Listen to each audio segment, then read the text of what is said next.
of yoga. Whether you work with the intellect, as in Jnana Yoga, or work with the willpower, as in Raja Yoga, or work with emotions in Bhakti Yoga, or transform your way of working in Karma Yoga, all these paths lead to the same goal. Not only they lead to the same goal, but there is unity in all these paths. There are common factors which are there in all the four streams of yoga as we proceed. So unity in diversity is the essence of Indian culture.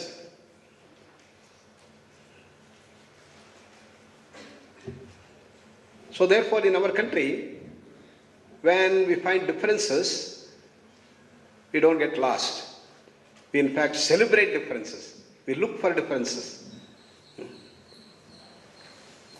That can happen when we have the understanding. But when we don't have the understanding, when you come afresh to India, when a foreign person, tourist comes to India, he finds a bewildering diversity. Everything is different here. People look different, languages are different, customs, manners, habits, dresses, everything is different. And you look at the cities, they're all different. Arts, dance, music, drama, all different. What about streets, buildings, restaurants, types of foods, temples, everything different. And our culture, being a highly developed one, there is tremendous amount of varieties and differences. There is no single book, as in Bible or Quran. There is no single prophet like Christ or Muhammad. There is no single God. Or number of gods and goddesses. So naturally, the person who looks at India completely gets bewildered, gets confused. They cannot see the underlying unity, which is very, very subtle. They cannot see the underlying connecting thread. And they see only the superficial. So unless you see the connecting link, unless you see the subtle aspect which binds us all into that single culture, you cannot understand Indian culture. You cannot understand India. Whereas in the West, it is very easy to understand often. Everything appears to be uniform and well said. Same McDonald's, same Pizza Huts, and single God. Everything is uniform, very easy to understand. So if you see one city like New York, hardly you need to see many others. So diversity is the Indian model. Naturally a question comes, why this diversity? Why not uniformity? With the thing. Because, as I said, India has a very highly developed culture, thousands of years old. Therefore, large varieties of things are there. And the creative manifest of something basic, something fundamental.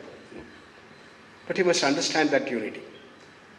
That unity which binds us all into this grand single culture. What is that unity? We call it as God. Some people do not want to use the word God. We have become very scientific. Therefore we say we don't want to accept God. No problem. Call it as reality. Call it as consciousness. Pure consciousness. That is the underlying unity. That is what is contained in yoga and spiritual law. It is something like seeing gold in all the gold ornaments. It is something like seeing water in all the waves in an ocean or in rivers. It is something like seeing clay in all clay pots. So the very structure from which the whole thing has been made, that's what you have to see. So outside what you see is civilization. And what is inside is culture. As often is defined, civilization is what we have and culture represents what we are. Something inside and outside. So yoga and spirituality gives us subtle basis. And that basis is what you call the Sanatana Dharma. Sanatana means ancient, very, very, very old. And Dharma means science. Therefore, Sanatana Dharma means ancient science, most comprehensive science, most holistic science. And this Sanatana Dharma enunciates the laws of creation and reality.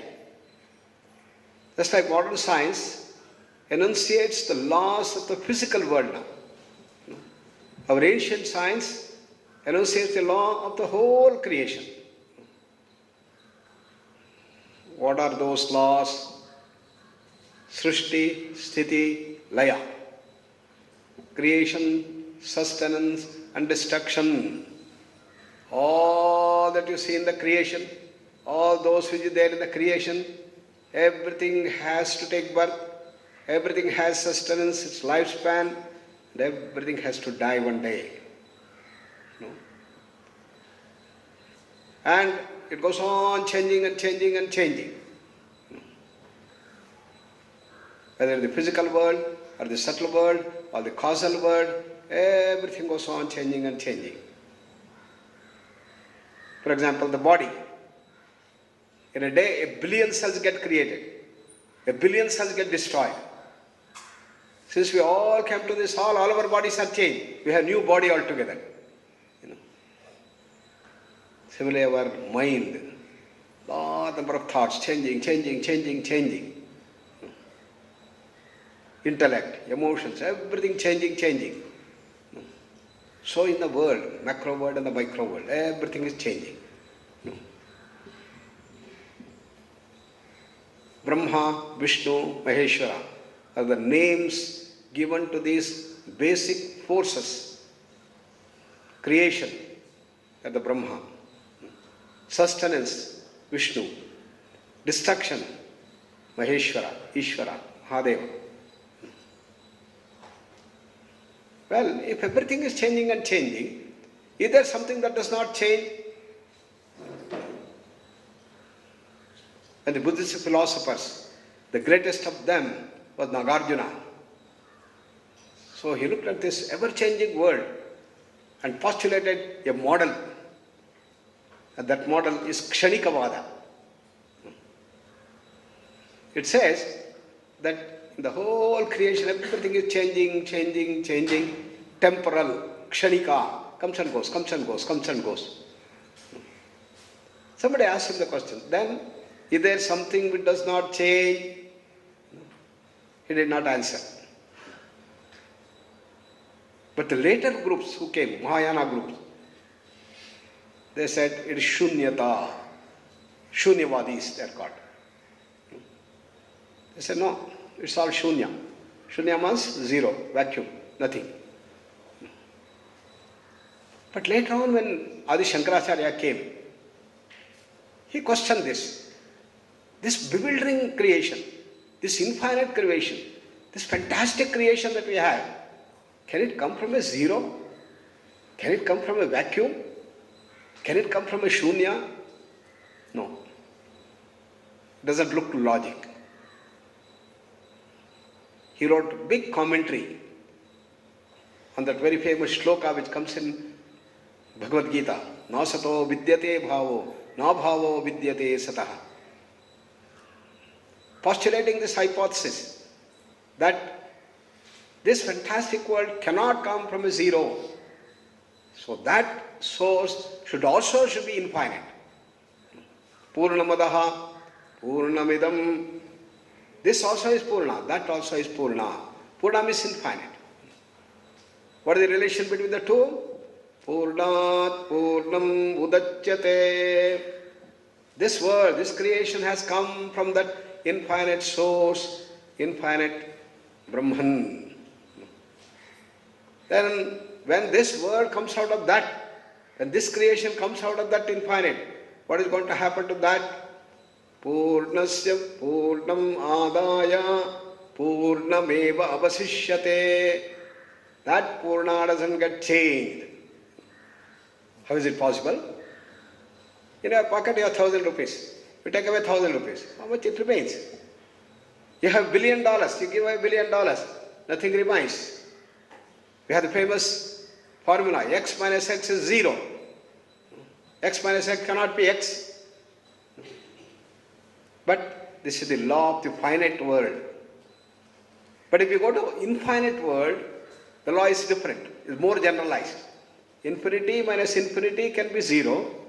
Infinity minus infinity can be infinity. Infinity is Purna. This infinity is Purna. When this Purna comes out of that, infinity minus infinity can still be infinity. That's the law. Purnasya Purnamadaya Purnameva Vasishyate. Purna remains untouched. Infinity does not change. And the beauty is that we all are that. Our source is the same. This is the self of all. This is called Parama Atma. Paramatmet Yudahkrutaha. Lodokatrema Vishya. Vibhaktabhya Ishvara. Uttamah Purushasvanyaha. We chanted. That Purusha, that Purushottama, that infinite consciousness is what we all are. So that is called Brahman. That's called self. That's called pure consciousness. Different names are there for that. It's called Moksha. Patanjali called it as Kaivalya. Probably Buddha had called it Nirvana. And in Bhagavad Gita is called Brahma Nirvana.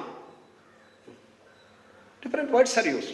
Choose whatever you want. You want to call it as reality, absolute consciousness, pure consciousness. Use it any time. But what is the structure of that Brahman? It does not change. It's infinite. It's all pervasive. There is no place where it is not there. Therefore it's called omnipresent. Since the whole creation comes up with that, it is the highest power, infinite power. And it's a state of infinite bliss. Ananda Swarupa. And it's from here all laws come out. Therefore it is the source of all knowledge. Prajnanam vai Brahma, it is said. So look at our real home, which I call our real home is infinite knowledge, infinite power, infinite freedom, infinite bliss. That is our real home. That's why Swami Vivekananda emphasized, you are not just this physical body. You are that infinite self. Original. We all have come to that. Just like thinking that I am just a small wave, a ripple. Instead of that, understand I am water in the ocean. The water of the whole ocean. This is the whole answer. Therefore, Brahman is pure consciousness. And what is the goal of life? We have forgotten our home. And we have identified only with the body. And this is what Patanjali called as Abhinivesha. Therefore, we feel that we are very limited, very small, very petty. Therefore, we go on suffering, suffering, suffering. All of our tremendous capacities are not manifest because we have a wrong notion, we have big ignorance. So the goal of life is to move towards that reality. In fact, if you look at little subtly, this goal has been built in all of our lives. How do you say that? We all want more and more happiness, isn't it? We want more and more power we want. I want to become an MLA, I want to become a minister, I want to become a chief minister, I want to become a prime minister, I want to make this emperor of the whole universe. More and more power we want. You know. Similarly, we aspire for more and more knowledge. You know. And we aspire for more and more freedom.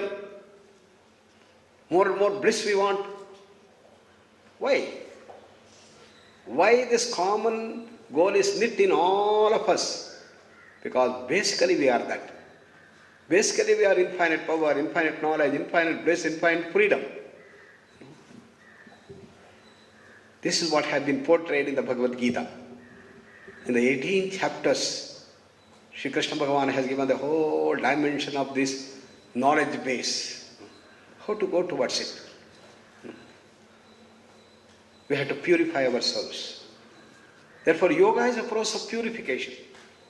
Yoga is a way by which you move and understanding and remember our stores and manifest that reality more and more. 18 chapters. Every chapter is called as a yoga.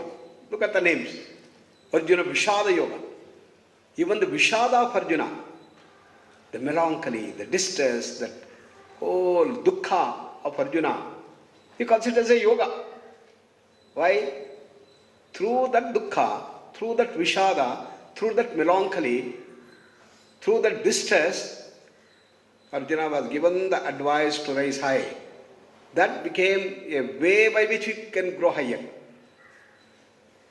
So in life, a lot of dukkha comes. And this dukkha is provided to us to make us grow higher, to understand things better, to raise ourselves. For example, you get some headache, then what is the purpose of this headache? Understand that you have done something wrong. Probably you have eaten something which should not be eaten, or you have developed a lot of tension in your work phase, or you have worked too hard, or something has happened. So what is to be done? That having understood this thing, you have to change yourself. Working without tension, working with proper diet, taking the food that are necessary and not overeating. Infectious disease coming, that also may cause headache. Why? Because the immune system is weak. So I have to strengthen your immune system. So understand yourselves and start doing. But what do? We block it. We take a pill to block the pain. To block the headache, you got a little stomach up, you take medicine. You have a little diarrhea, you take medicine. Whatever comes, immediately the tablets. Medicine. So what yoga tells us is that Vishada, the dukkha, the arthata, all these things are meant essentially to make us grow, to change our lifestyle the right way. A lifestyle modification is expected. Yoga is a way of life. Yoga is the science of holistic living. Transform yourself through the lifestyle. Therefore, Arjuna Vishada Yoga. This is what Arjuna did. All his ignorance was gone. And he says that now I have understood what is to be done and I am going to do. He takes up the Gandiva and goes for the war. Otherwise, he was all set down in his conflict. He could not understand. Similarly, we have Sankhya Yoga, Karma Yoga, Karma Sannyasa Yoga, Dhyana Yoga, meditation, Vijnana Yoga, understanding, Adhyatma Yoga, then Rajavidya, Rajahukya Yoga, Vibhuti Yoga, Vishwarupa Darshana Yoga, Bhakti Yoga, Kshetragna Yoga. Then we have Gunatraya Vibhaga Yoga, Tamas, Rajas and Sattva. Then we have the Purushottama Yoga, understanding of our Purushottama, the infinite Purnatva there. Daiva Asura Sampad Vibhaga Yoga. Then we have the Shaddhatraya Vibhaga Yoga. How the Shaddhas are also different. Finally he says Moksha Yoga. The most comprehensive text of yoga is the Bhagavad Gita. Swami Vivekananda classified all this into four main streams. Jnana Yoga, Raj Yoga, Bhakti Yoga, Karma Yoga. Work with the intellect, work with the willpower or the mind, work with the emotions or work with action. All these yogas can be condensed into four things. That's the beautiful contribution of Swami Vivekananda. And therefore, what is to be done? We have to understand. They understand the subtleties. When you do asana, when you do a pranayama, when you do mudras, bandhas, kriyas, perform the bhajans and everything, you must understand that unity. Unity in the various practices we are doing, from morning 4:30 up to night 10 o'clock. We have different practices of yoga. Can you find out what is the underlying unity? How the mind gets calmed down, how the whole body gets relaxed, how the breathing rate comes down, how the balance between the two nostrils come up. All these changes you must observe in different things.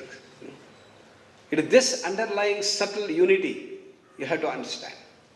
And how everything comes and goes.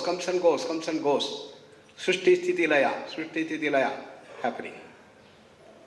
If you start looking at it, your perception will change, your understanding will grow, and your knowledge is going to emerge, and all the ignorance is going to get quashed. That's what we have to do. Purification occurs. Purification of the body, the prana, the mind, the emotions, intellect, everything gets purified, and therefore the tremendous power we have inside starts coming out. The mirror is there full of dirt. Unless you remove the dirt, you cannot save your face. Sun is there, a lot of dark clouds, and sun is not coming. This is what we do through yoga. Yoga is a way of purification. So let us do that. Sit straight with the eyes closed.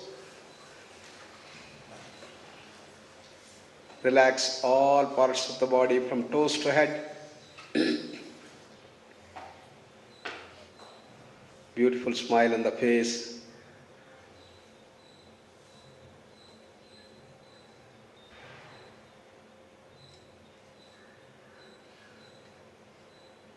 Take a deep breath and slowly breathe out.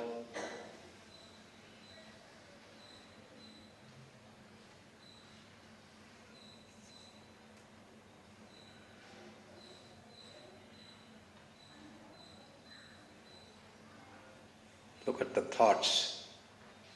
Thoughts are coming and thoughts are going in the mind.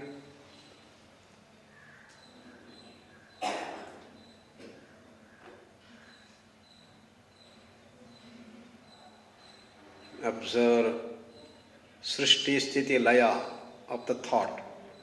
A thought comes up, takes birth, then stays and dies. But the lifespan is very short. Every thought maybe half a second, 1/10 of a second.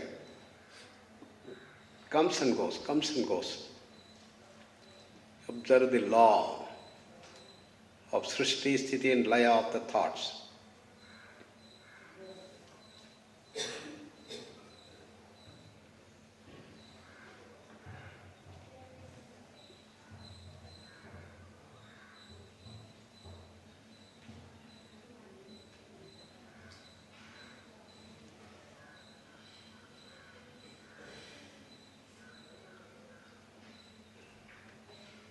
And that ocean of silence in which these waves of thoughts come and go.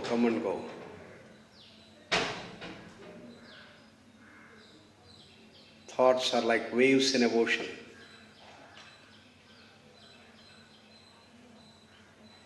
That ocean of silence, that all-pervasive silence is the Chittakasha.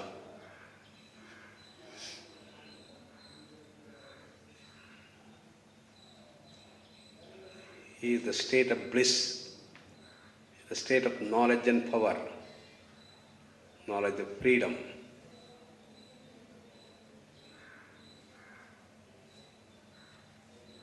Let us tune ourselves to that inner silence, tune ourselves to that all-pervasive silence.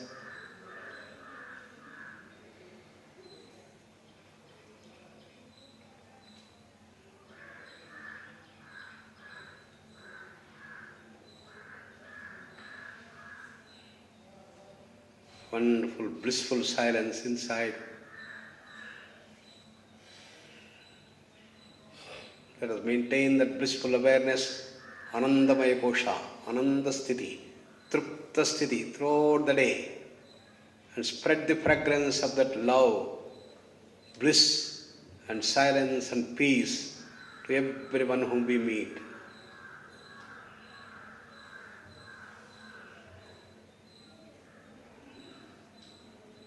As an expression, we do some good acts of service every day.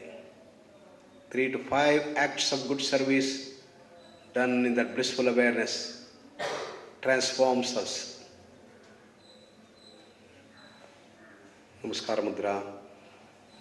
Om Asato Ma Sadgamaya Tamaso Ma Jyotirgamaya